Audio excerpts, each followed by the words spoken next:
గత వైసీపీ పాలనలో మాజీ ఎమ్మెల్యే భూమన కరుణాకర్ రెడ్డి భారీగా భూ కబ్జాలకు పాల్పడ్డారని జనసేన పార్టీ నియోజకవర్గ ఇన్ఛార్జ్ కిరణ్ రాయల్ తీవ్ర స్థాయిలో ఆరోపించారు. మంగళం, తిరుచునూరు ప్రాంతాల్లో సుమారు 16 ఎకరాల ప్రభుత్వ భూములను ఆక్రమించి దాదాపు 100 కోట్ల విలువైన భూములను కాజేశారని విమర్శించారు. తిరుపతి మరియు పరిసర ప్రాంతాల్లో భూమన బాధితులు చాలామంది ఉన్నారని, వారంతా ధైర్యంగా ముందుకు రావాలని ఆయన పిలుపునిచ్చారు. తాను ఎలాంటి భూ కబ్జాలకు పాల్పడలేదని తిరుమల బేడి ఆంజనేయ స్వామి గుడి ముందు ప్రమాణం చేస్తే ధైర్యం భూమనకు ఉందా అని కిరణ్ రాయల్ సవాల్ విసిరారు.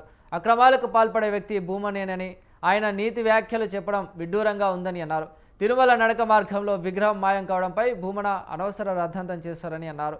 అసలు ఆ విగ్రహం మాయం కావడం వెనుక ఆయన హస్తమే ఉందని అనుమానం ఉందని ఆయన సంచలన వ్యాఖ్యలు చేశారు.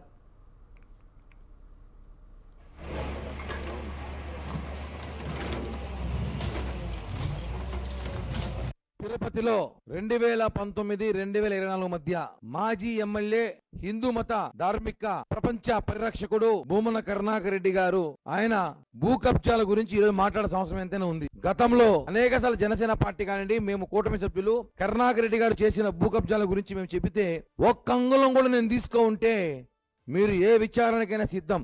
ఆయన ముందు మాట్లాడే ముందు విచారణ అంటాడు, మాటల్లో విచారణ అంటాడు, మాట్లాడే తర్వాత విచారణ అంటాడు.